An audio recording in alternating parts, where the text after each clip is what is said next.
Thanksgiving in Denver was supposed to feel warm candles on the table, the smell of roasted turkey, my little sister's quiet humming in the kitchen.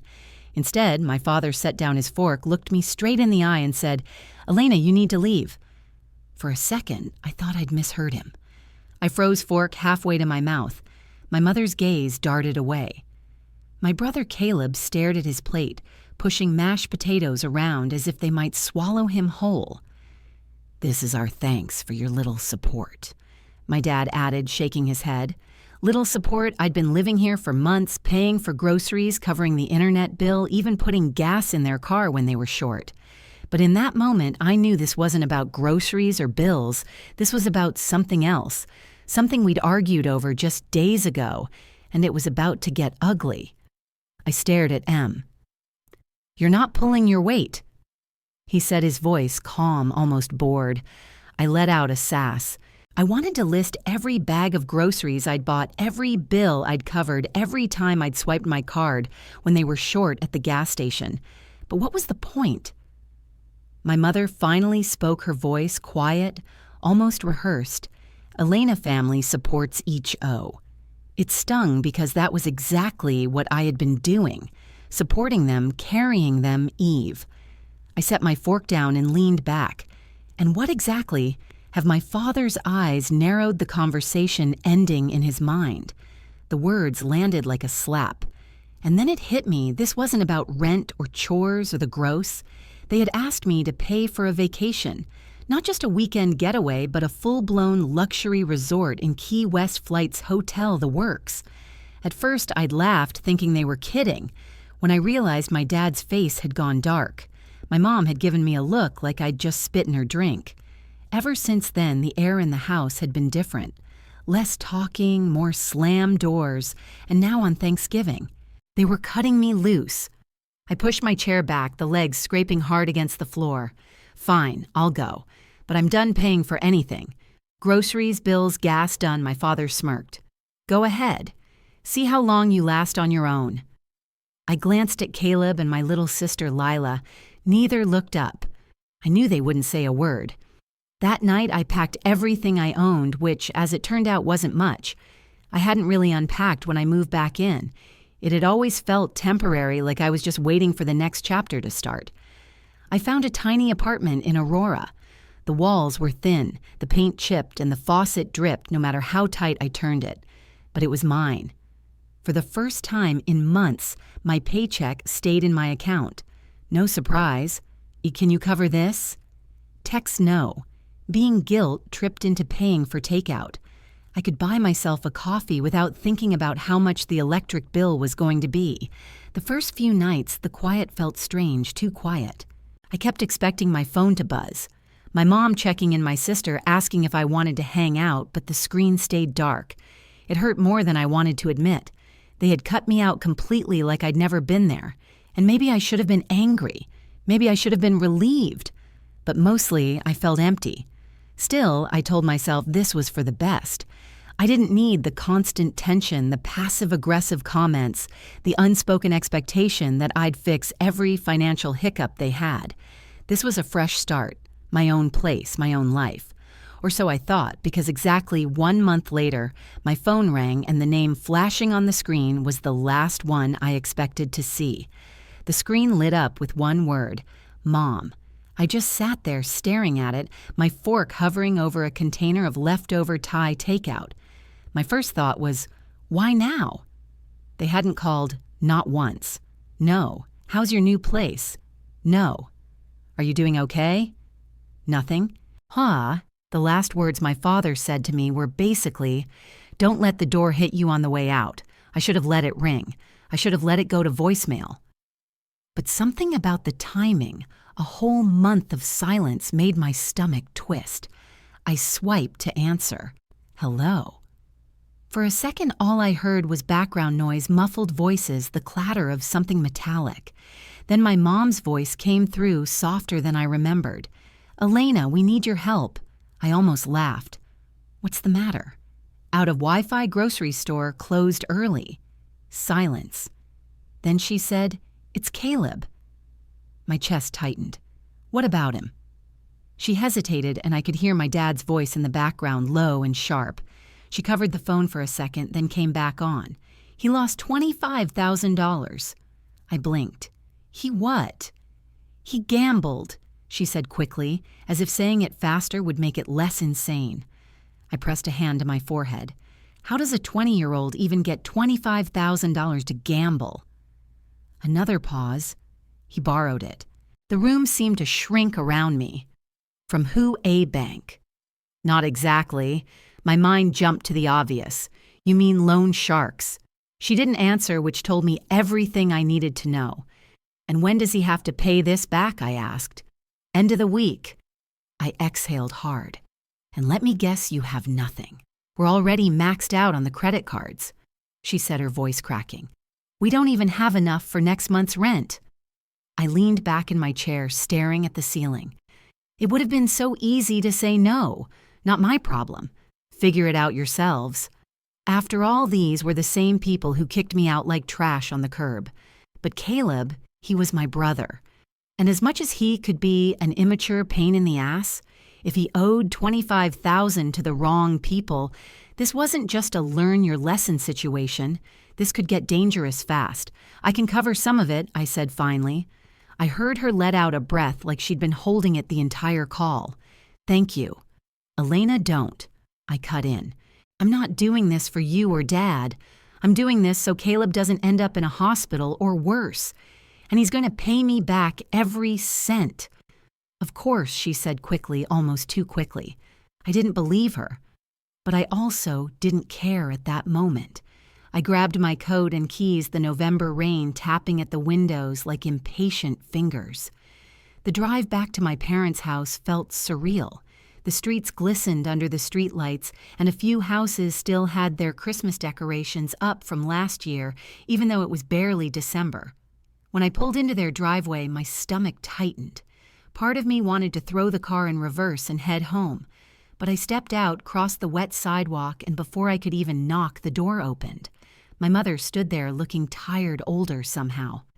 Come in, she said. The house smelled the same cinnamon air freshener and cheap candles, but the air inside was heavier than I remembered. Caleb was slumped on the couch, staring at the floor.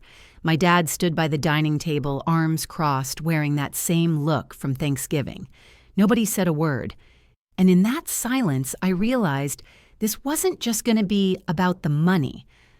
I stayed standing for a moment, the front door still open behind me, rain mist drifting in. Nobody moved. Finally, I broke the silence. All right, someone tell me what the hell happened. Caleb didn't look up.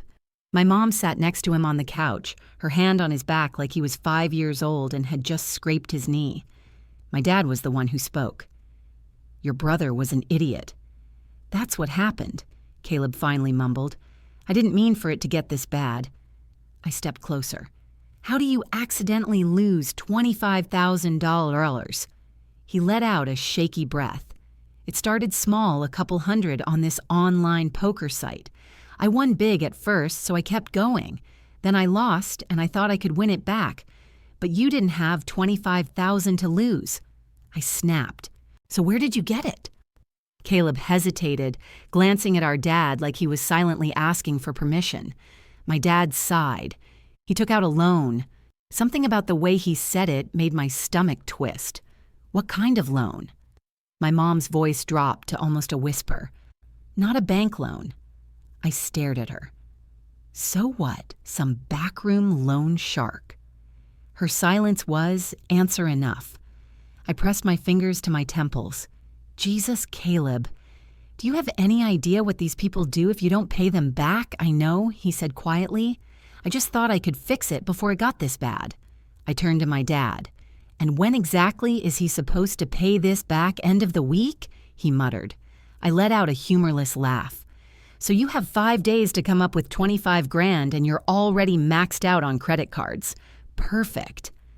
My mom's eyes were pleading. Elena, please. You're the only one who can help. I walked over to the window, looking out at the rain streaking the glass. In my head, I was running numbers. My savings account, my emergency fund, the little cushion I'd built since moving out. I could cover half, maybe 12,000, and then would they just come back for the rest later? Would this become my problem forever? I turned back toward them. I can give you 12,000. That's it. The rest you'll have to figure out. Caleb looked up for the first time, his face, pale eyes wide. Thank you. Don't thank me, I said flatly. You're going to pay me back every cent, and if you don't, I let the threat hang in the air. I will, he said quickly. I didn't believe him for a second, but I didn't say that out loud. I was too tired to fight. My mom exhaled in relief. My dad said nothing, and the tension in the room shifted, not gone, but simmering beneath the surface. I pulled out my phone. I'll transfer the money tonight, but after that, I'm gone. And as I stepped back out into the Denver rain, I couldn't shake the feeling that this wasn't the end of it. Not by a long shot. That night, I sat at my kitchen table laptop open, staring at my online banking screen.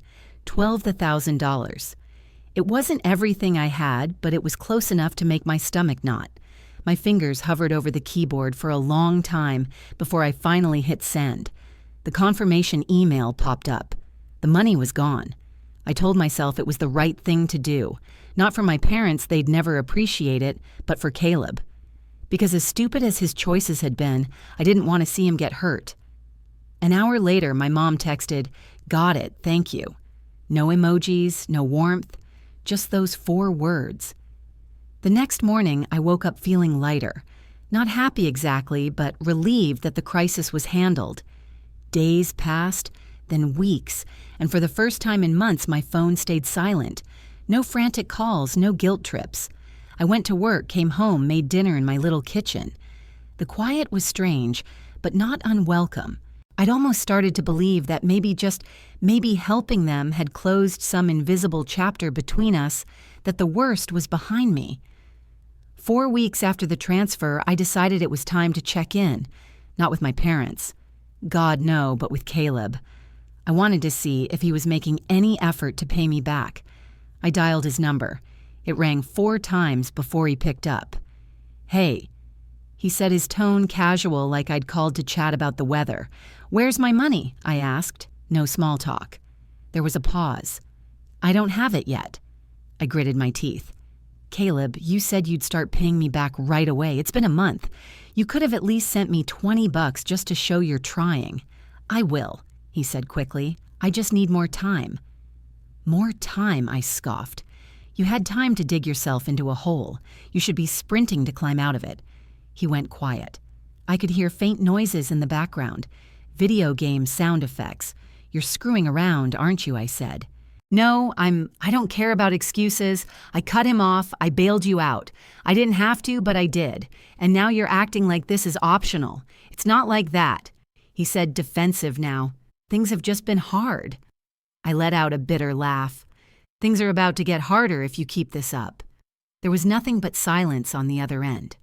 "Figure it out," I said, and hung up. For the rest of the week, I kept waiting for a text from him. A tiny repayment, something.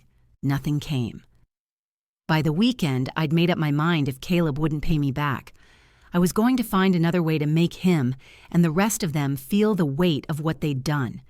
And as much as I told myself it was just about the money, a part of me wanted them to feel just a fraction of the anger I'd been carrying since Thanksgiving. By Sunday afternoon, I'd had enough. I was making coffee when it hit me. I was still paying for their damn Wi-Fi and the cable, and probably their streaming services too. All because when I moved back in, I'd put the bills in my name. When I left, I figured they'd switch it over. Of course they hadn't. I opened my laptop, logged into the internet provider website, and there it was, my name on the account charges, hitting my bank every month. My jaw tightened. A few clicks later, the cancellation confirmation flashed across the screen. Internet gone. Cable gone. Netflix, Hulu, Disney Plus, all of it terminated. It felt good. Not petty, not childish, just fair. If they couldn't respect me enough to pay me back, they didn't get to use my money to binge sitcoms and stream cooking shows. The next morning at exactly 91:17 a.m. rang. It was Mom. "Elena," she said, her tone already sharp, "the internet's down." I feigned confusion. "That's weird. Must be a local outage." She huffed. Can you look into it? Lila has schoolwork and we can't even watch TV. I smiled to myself. Oh, I already know what happened. A pause. What do you mean I canceled it? I said plainly. There was silence then. You what? I canceled everything. Internet, cable, streaming services gone. Her voice jumped an octave. Why would you do that? Maybe because I was still paying for it. You know, with the money I'm apparently never getting back, but your sister needs it for school, she snapped. Then maybe, I said slowly, you should pay for it yourselves. I could hear my dad in the background. What's going on? Elena canceled the internet, Mom hissed. Good, Dad said, his voice dripping with disdain. We don't need her. I laughed. Let's see how long you last without Wi-Fi, Dad. There was a shuffle.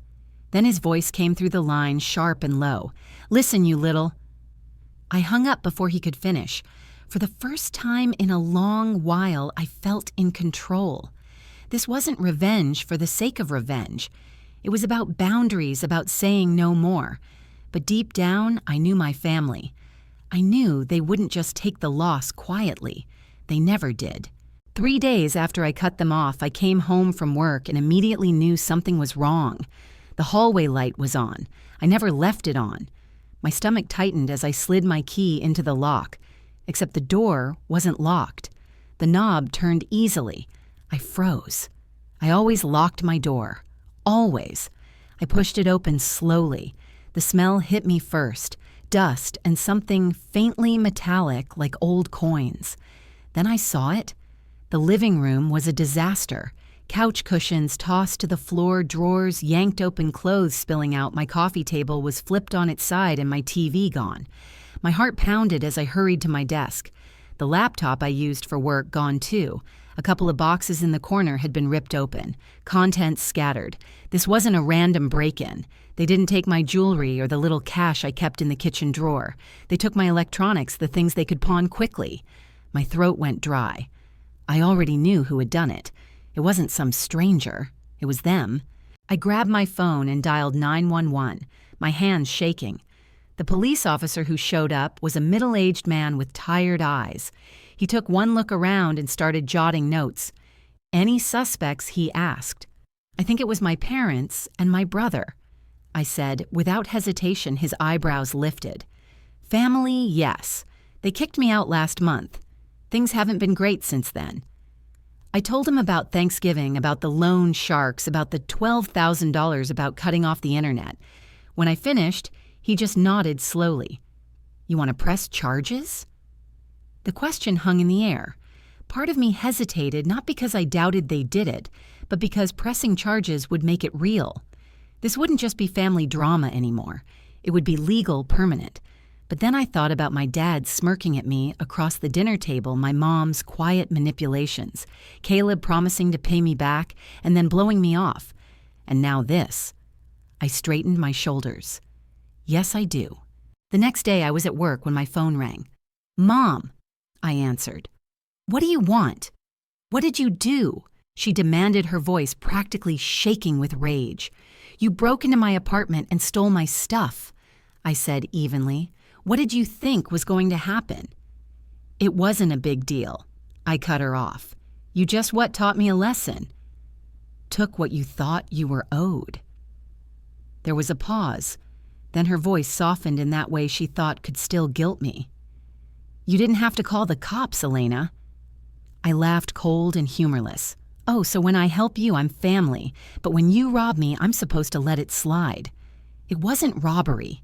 The cops disagree, I snapped. Her voice trembled. We can fix this. Just drop the charges. No, Elena, I said. No. There was a sharp inhale like she'd been slapped. This is serious. Your brother. I gave him $12,000, I said, my voice rising for the first time. And he still hasn't paid me back. Now he's breaking into my house. I'm done. You're really going to do this to your own family, she whispered. I took a deep breath. No, Mom, you did this to yourself. And I hung up.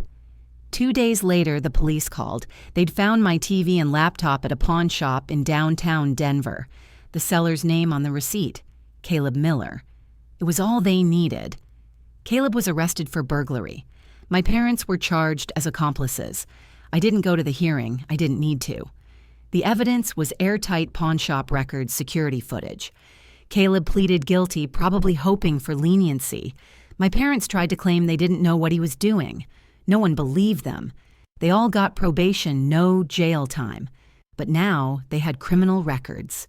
For once, the consequences were theirs to carry, not mine. It was a Tuesday evening when my phone buzzed with a number I didn't recognize. I almost let it go to voicemail after the week I'd had. I wasn't in the mood for spam calls, but something made me swipe to answer. Elena, a deep, raspy voice, asked, "Yeah, who's this? It's your grandfather." I sat up straighter. My grandparents lived down in Boulder. We spoke maybe twice a year, usually around holidays. "Is it true?" he said slowly, "that your parents and Caleb stole from you?" I hesitated, glancing out my apartment window at the rain streaking down the glass.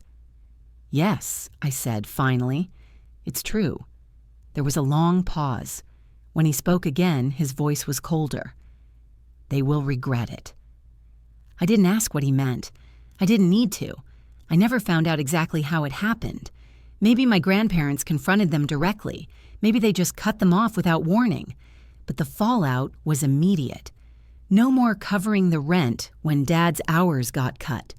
No more grocery money slipped into Mom's purse. No more bailing Caleb out of trouble. For the first time in decades, my parents were on their own. And then came the final blow.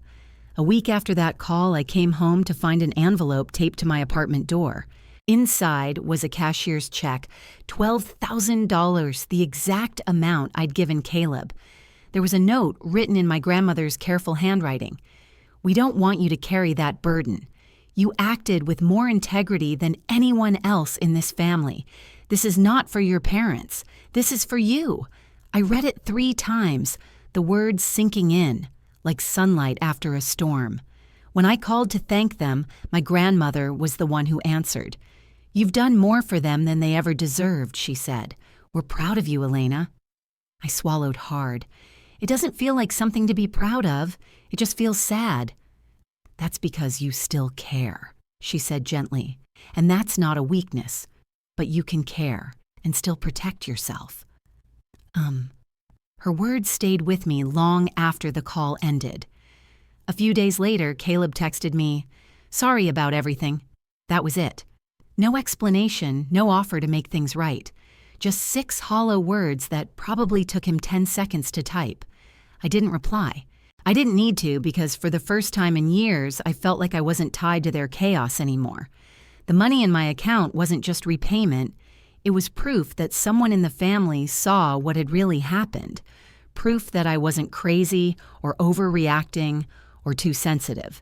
And maybe it was the start of finally living without waiting for the next disaster to hit my doorstep. I didn't hear from my parents again after that.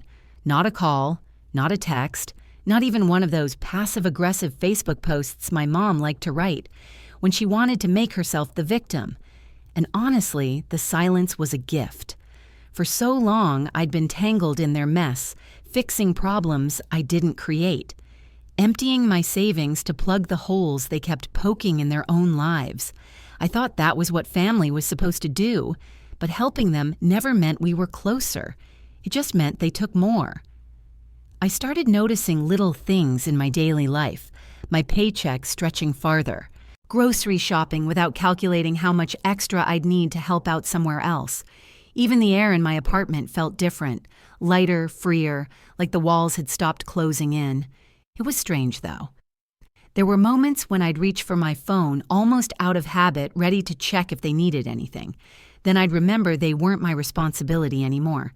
That thought didn't make me cold or heartless. It made me whole.